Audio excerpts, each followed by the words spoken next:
से बांध देंगे, इसमें भी ब्लड फ्लो करेगा। अगर कैपिलरी है तो इसके अंदर ब्लड पास करेगा। और ये भी वैसा ही हेयर पिन बेंडिंग बना रहा है, ऐसे ही इस तरह का बेंडिंग बना रहा है जैसा कि लूप ऑफ हेनले था। ये लूप ऑफ हेनले है और वैसे इसका भी बेंडिंग है। इसमें भी दो पार्ट है, ये डिसेंडिंग लिंब हो गया और ये असेंडिंग लिंब, इसे असेंडिंग लिंब। और अभी हम लोगों ने कहा कि ब्लड जो हम लोगों के बॉडी के अंदर ब्लड है उसका ऑस्मोलैरिटी, हम लोगों के अंदर जो ब्लड है उसका ऑस्मोलैरिटी 300 मिली ऑस्मोल। तो ये जो ब्लड इंटर कर रहा है इनटू द वसा रेक्टा के डिसेंडिंग लिंब में, इसका ऑस्मोलैरिटी भी 300 मिली ऑस्मोल पर litre, and it is isotonic with respect to the interstitium of cortex. cortex का जो interstitium है वो 300 मिली ऑस्मोल और यहाँ भी ब्लड का भी 300 मिली ऑस्मोल। तो it is isotonic with respect to cortex. Cortex के आइसोटोनिक। अब ये ब्लड जब यहाँ पहुंचेगा तो यहाँ पे ऑस्मोलैरिटी मेडुला कितना है 400। तो इस ब्लड से बहुत सारा सब्सटेंस बाहर जाएगा जो मिलेगा इंटरस्टिशियम को मेडुला का, और मेडुला से बहुत सारा सब्सटेंस अंदर आएगा तो इसका ऑस्मोलैरिटी थोड़ा बढ़ेगा 400।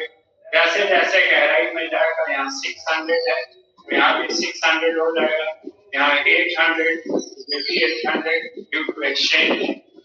जो एक्सचेंज होगा उसके कारण इसका भी ऑस्मोलैरिटी, यानी जो एक्सचेंज हो रहा है in between the blood and the interstitium, जो भी सब्सटेंस एक्सचेंज हो रहा है, ऐसे किसी भी सब्सटेंस को जिसको जरूरत है मेडुला के इंटरस्टिशियम में फ्लूइड को, ब्लड उसको प्रोवाइड करेगा, और जो यहाँ पे ज्यादा है जिसकी जरूरत नहीं है ब्लड उसको कलेक्ट करेगा।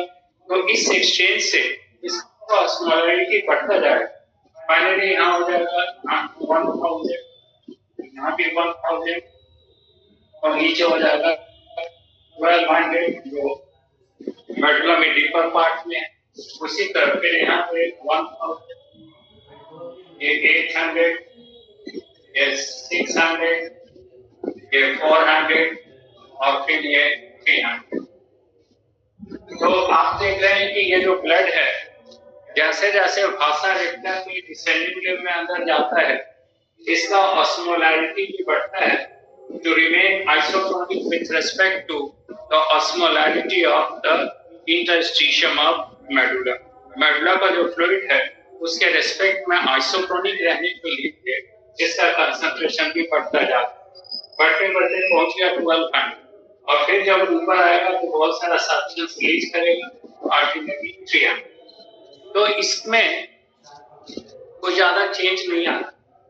वसा रेक्टा का एक मकसद, सबसे बड़ा पर्पस यही है कि मेडुला में जो हायर कंसंट्रेशन है, मेडुला में जो हायर ऑस्मोलैरिटी है उसको मेंटेन कर।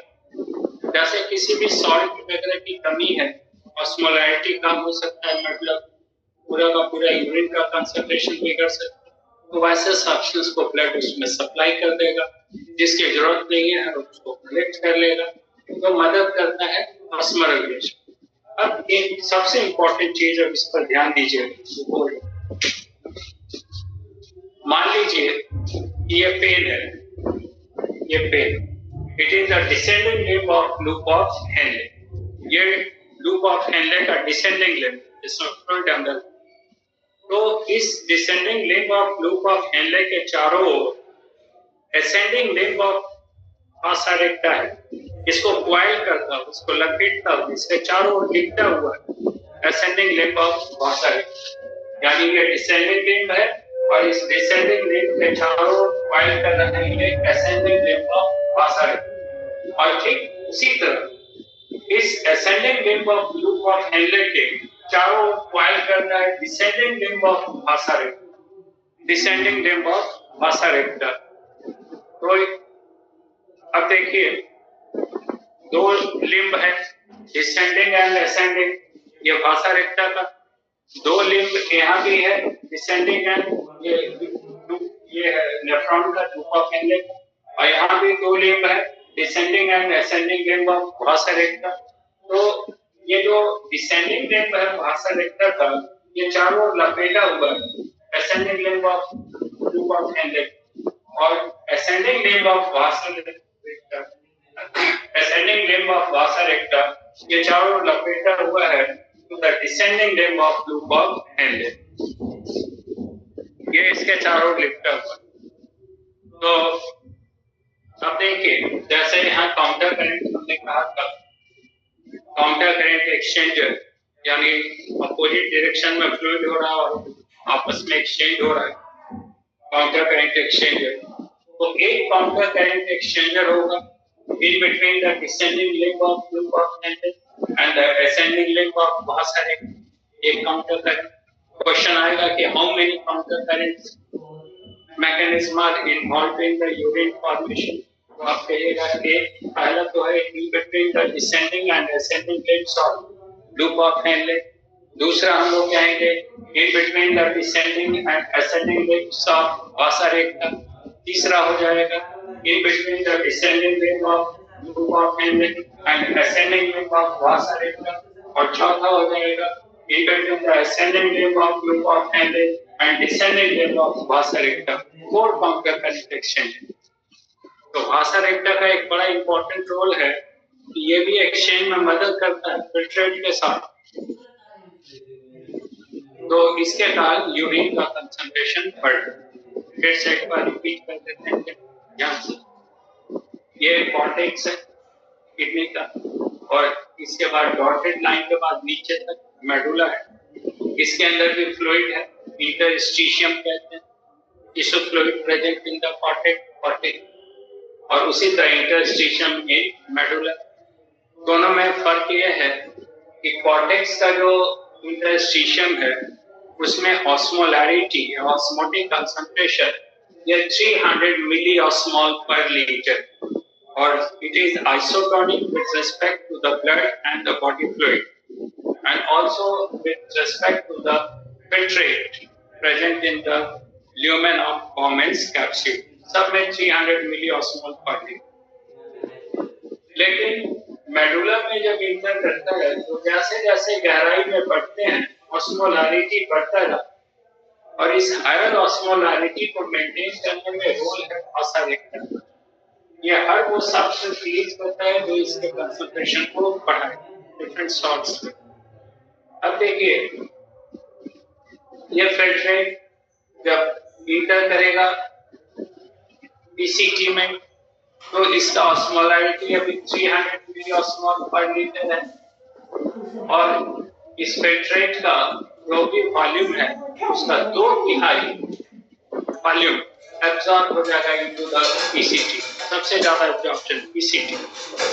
कारण है कि यहाँ पे ब्रश पाउडर की बॉटल की गई, तो एब्जॉर्प्शन में 75% वाटर है, 75% सोडियम है, 70% पोटेशियम है, एमिनो एसिड्स है, कुछ यूरिया है, क्रिएटिन है, क्रिएटिनिन है, ग्लूकोज तो 100% है, एंड सो ये सब एब्जॉर्ब। तो वॉल्यूम घट गया, 2/3 वॉल्यूम घट गया, लेकिन ऑस्मोलैरिटी वही रहा जो यहाँ पे, यानी it is still isotonic with respect to the cortex का isotonic। अब मान लीजिए ये 2/3 एब्जॉर्प्शन नहीं होता तो क्या होता है, ताकि ग्लोमेरुलर फिल्ट्रेशन रेट के हिसाब से कोई 125 ml पर मिनट तो पूरा 24 घंटे में निकालिएगा तो 170 से 180 लीटर, यूरिन पास किया से 2 लीटर, तो बाकी 178 लीटर कहाँ चला। तो वो सबसे ज्यादा एब्जॉर्प्शन हुआ किसी पीसीटी। अब ये फिल्ट्रेट इंटर किया into the descending limb of loop of Henle. तो जब ये इंटर किया तो इसका ऑस्मोलैरिटी 300 है और बाहर है 400, तो इसको आइसोटोनिक होना, इसका कंसंट्रेशन अपने को मेंटेन करना, तो इससे वाटर बाहर मूव करेगा from lower concentration of solute to higher concentration. तो वाटर इधर चला गया और बाहर सोडियम बाहर में ज्यादा है, मूव कर गया अंदर। तो पूरे लेंथ में, पूरी लंबाई में डिसेंडिंग लिम्ब ऑफ लूप का यही एक्सचेंज होता रहेगा। वाटर एब्जॉर्ब होगा, सोडियम सिक्रीट होगा, नतीजा है कि जैसे जैसे फिल्ट्रेट नीचे मूव करेगा, इसका ऑस्मोटिक कंसंट्रेशन भी बढ़ता जाएगा।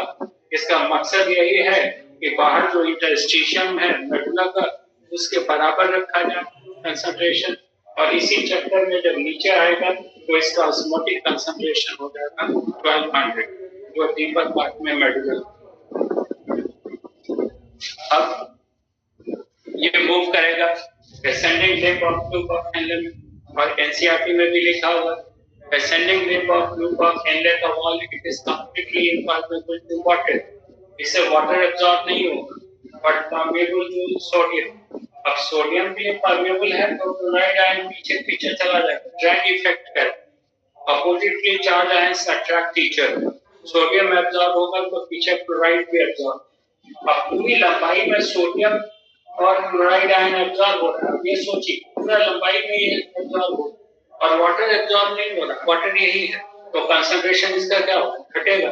तो जैसे जैसे ऊपर जाता है ये घटता जाता है आइसोटोनिक है, लेकिन जब बिल्कुल ऊपर चला जाएगा मतलब के अपर पार्ट में तो ये काफी हाइपोटोनिक हो जाता है 200 के आसपास। तो जब ये पहुंचता है डीसीटी में तो अब ये काम होता है, देखो इस तरह से वाटर बहुत निकल जाएगा बॉडी से, तो अब यहाँ पे एडीएच रिलीज होता है पिट्यूटरी ग्लैंड से, एंटी डायरेटिक हार्मोन, उसको वैसोप्रेसिन कहते हैं, वो वाटर को एब्जॉर्ब करा लिया डीसीटी में तो कंसंट्रेशन बढ़ेगा। और यहाँ पे एल्डोस्टेरोन के प्रभाव में सोडियम का एब्जॉर्प्शन होता है, पोटेशियम का सीक्रेशन, ये कपलिंग होता है, यानी दोनों साथ साथ चलता है। तो इसीलिए हम लोग एक बार डिस्कस कर रहे थे एंडोक्राइन में हाइपर एल्डोस्टेरोनिज्म, याद होगा कौन सिंड्रोम कहते हैं, आपने बताया था कि एड्रिनल कॉर्टेक्स में कभी कभी कोई ट्यूमर डेवलप हो गया तो काफी ज्यादा एल्डोस्टेरोन रिलीज करेगा, और हाइपर एल्डोस्टेरोनिज्म जब होगा तो सोडियम का एब्जॉर्प्शन जरूरत से ज्यादा होगा, तो पोटेशियम का सिक्रेशन भी बहुत ज्यादा होगा, and excessive secretion of potassium will damage the membrane of the cell at the DCT, तो डीसीटी डैमेज हो जाएगा, किडनी डैमेज हो जाएगा। इसलिए कहा था, बताया था कि अगर यूरिन में पोटेशियम की मात्रा ज्यादा मिलने लगे तो ये खतरे की घंटी, अगर यूरिन में नॉर्मल से ज्यादा अमाउंट पोटेशियम आ रहा है तो ये खतरनाक चीज, खतरनाक इसलिए ये शो करता है कि यहाँ पे किडनी डैमेज हो रहा है, DCT person will not survive. तो ये हाइपर एल्डोस्टेरोनिज्म में जो ट्यूमर डेवलप हुआ उसको सर्जरी से हटा देते हैं। Anyway, so absorption of water under the influence of ADH and absorption of sodium as well as secretion of potassium under the influence of aldosterone. अब फिल्ट्रेट पहुंच गया अपर पार्ट ऑफ कलेक्टिंग का, तो ये अभी 300 है, लेकिन यहाँ भी ADH का और एल्डोस्टेरोन का एक्शन जारी रहेगा। एल्डोस्टेरोन से पीएलई से बनना है, डीसीटी पे काम करता है। Aldosterone also acts upon the upper part of the collecting duct, या हो सकता अभी तक आपको नहीं पता कि upper part of collecting duct पे भी काम करेगा, वो absorption of water, absorption of sodium, secretion of potassium, तो जैसे जैसे ये नीचे मूव करेगा कंसंट्रेशन बढ़ेगा। अब इसी जगह पिट्यूरिक एसिड जो मेडुला में है फ्लूइड में वो रिलीज होगा, पिट्यूरिक एसिड ब्लड में नहीं, फिल्ट्रेट में नहीं, पिट्यूरिक acid was absent in filtrate, ये सिक्रीट किया गया है इनटू द कलेक्टिंग डक्ट, कुछ यूरिक एसिड एब्जॉर्ब होगा, कुछ यूरिया है, कुछ क्रिएटिन है, और कंसंट्रेशन बढ़ता जाएगा। फाइनली जब लोअर पार्ट में आएगा तो it will be considered as urine. When the filtrate enters into the lower part of the collecting duct, it is considered as urine. अब ये देखिए वासा रेक्टम में यहाँ फिल्ट्रेट मूव करा था, इसमें ब्लड मूव करा, तो ब्लड भी जैसे जैसे नीचे आता है बहुत सारा सब्सटेंस से वाटर वेपर से प्लाज्मा से बाहर जाएगा, सॉल्ट वेपर अंदर आएगा, तो धीरे धीरे कंसंट्रेशन बढ़ता है। इसका मकसद इतना ही है कि प्लाज्मा के ये जो कॉर्टेक्स है, मेडुला के अंदर जो फ्लूइड है उसमें हायर कंसंट्रेशन को मेंटेन रखें। अगर कोई चीज की कमी हो गई तो सप्लाई कर देना है, अगर कुछ ज्यादा है तो उसे एब्जॉर्ब करना, यानी इसका मेन रोल है in maintaining the concentration of the interstitium of the medulla. लेकिन साथ ही साथ it is also involved in counter current exchanges. अब पूरा ऑस्मो रेगुलेशन ये प्रोसेस तो पदार्थ अब ओवर ने और काउंटर करंट एक्सचेंजर जिसको काउंटर करंट मल्टीप्लायर भी कहते हैं, इसको विल्च और उनके दोस्तों ने एक्सप्लेन किया। तो काउंटर करंट क्या है, बहुत आसान है। देखिए अभी हमने कहा कि डीसी चीज से सोडियम एब्जॉर्ब होता है, सोडियम भी एब्जॉर्ब होता है, क्लोराइड भी एब्जॉर्ब होता है। तो ये सोडियम आयन यहाँ पे एब्जॉर्ब हुआ और यहाँ स्प्लिट हो रहा है। देखिए यहाँ से सोडियम को स्प्लिट करा रहे हैं, यहाँ से भी स्प्लिट हो रहा है। तो लगातार असेंडिंग लिंब से एब्जॉर्ब हो रहा है और लगातार डिसेंडिंग लिंब में सिक्रीट हो रहा है। यानी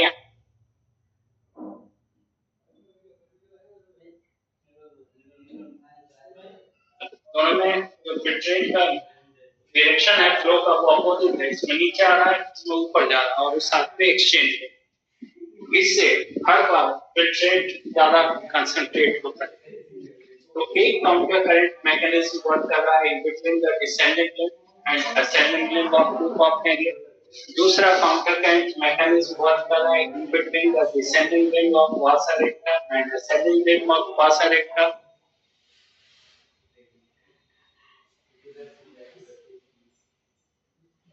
असेंडिंग लिंब ग्रुप ऑफ तीसरा काउंटर करंट और इसका जो असेंडिंग लिंब है वासा रेक्टा का it is coiling around the descending limb of content. आप एनसीईआरटी में देखिएगा तो डायग्राम में आपको मिलेगा भी, डायग्राम ऐसा लपेटा हुआ मिलेगा पॉइंट है। तो इसलिए ओवरऑल काउंटर करंट मैकेनिज्म चाहिए और इसका नतीजा होता है फॉर्मेशन ऑफ लूप।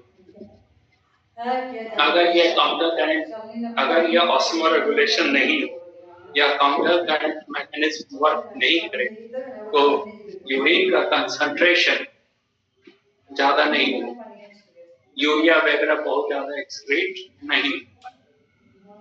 तो ये तो आज हम लोगों ने डिस्कस किया, इसको पढ़ भी लीजिए, आ जाएगा। असाइनमेंट को पढ़िए फिर एनसीईआरटी पढ़िएगा, समझ में आएगा। अब जो इसमें हम लोगों को डिस्कस करना है वो यूरिन का कंपोजिशन, यूरिन का क्या कंपोजिशन है। उसके बाद मिक्टुरेशन यानी यूरिनेशन का क्या मैकेनिज्म है, क्या फिजियोलॉजी है। उसमें यूरिनरी ब्लैडर का डायग्राम देखेंगे और पूरा प्रोसेस डिस्कस करेंगे कि यूरिन कैसे पास आउट होगा, तो वो डिस्कस करेंगे। फिर इसमें अगर किडनी डैमेज हो गया, डिफेक्टिव हो गया, ये ऑस्मो रेगुलेशन नहीं कर पा रहा। ऑस्मो रेगुलेशन सिंपल इतना ही समझना है कि फिल्ट्रेट रिलीज हो गया यहाँ से कॉर्नस कैप्सूल, अब इसमें क्या रखना है और क्या बाहर जाने देना यूरिन के साथ, ये काम करना है किडनी नेफ्रॉन। तो बॉडी के लिए हर वो चीज जो जरूरी है उसको रोक लेना है और जो बॉडी के लिए नहीं जरूरी है उसको यूरिन के साथ पास आउट करना है।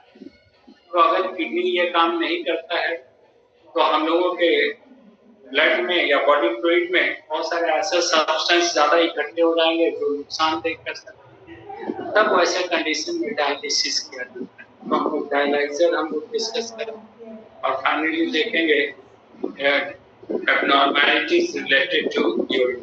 कहने का मतलब है कि कल एक्सक्रीशन का क्लास खत्म करें, एक्सक्रीशन का क्लास कल खत्म करें।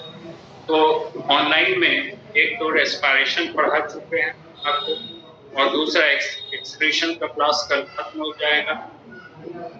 उसके बाद से सप्तमी आ जाता है, सप्तमी अष्टमी नवमी दसवीं, ये तो एक दिन संडे है, फिर संडे तो फिर क्लास में डिस्कस करेंगे। तो 2 टॉपिक हो जाएगा। इसके बाद डाइजेस्टिव सिस्टम है, या अभी तो चल रहा है आप नेटवर्क्स में ईयर पढ़ा रहे हैं, ईयर पढ़ाएंगे, फिर उसमें जॉइंट और मसल्स पढ़ाएंगे, फिर उसके बाद फ्रॉक का भी क्लास में ही बता देंगे। फिर इधर ऑनलाइन में स्टार्ट करेंगे तो एक रह जाएगा डाइजेस्टिव सिस्टम को बता। कहने का मतलब है आपका सिलेबस सब है। अब ज्यादा कोशिश करेंगे कि आपको क्लास में बता दें, लेकिन यहाँ भी पढ़ाना है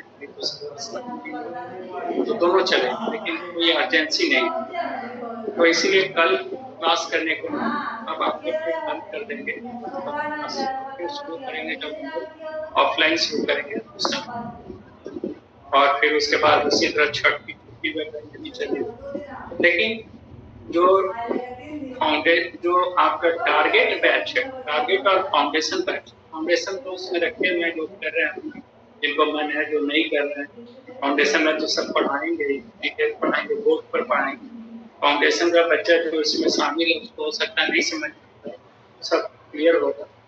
लेकिन टारगेट का जो बैच है जिसमें फाउंडेशन शामिल किया, और फाउंडेशन क्या, उसको तो 12 आप लोग को भी लिंक भेजते हैं, आप लोग करते भी हैं, करना भी चाहिए, रिवीजन हो जाए। ये अगर आप सोचते हैं कि पढ़ लिया, जो बायो एक बार पढ़ने से नहीं होता, बायो में जितनी बार सुनते हैं उतनी बार क्लियर होता है। तो घर में तो आप अपने पढ़ने से रहे कि अपने नोट उठा के पढ़िए, तो कम से कम क्लास ऑनलाइन कीजिएगा, उसी वही क्लास कीजिएगा, टारगेट वाला लिंक भेज देते हैं। तो कम से कम आपका जो पढ़ा हुआ है, जैसे डिजीज है, तो बहुत लोग समझते हैं विद्वान हो गए, अब क्या पढ़ना, बहुत सारे चीज है जो आप भूल जाते हैं, तो रिविजन हो जाए।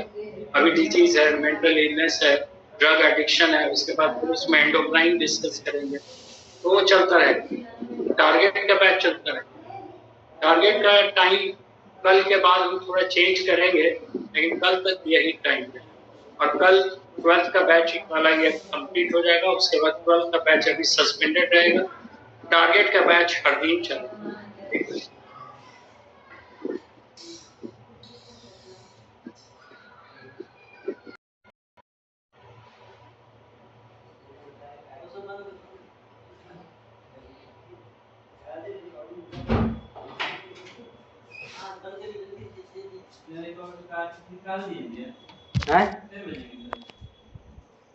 नहीं भेजेंगे अब तो, हाँ फिर भेजेंगे।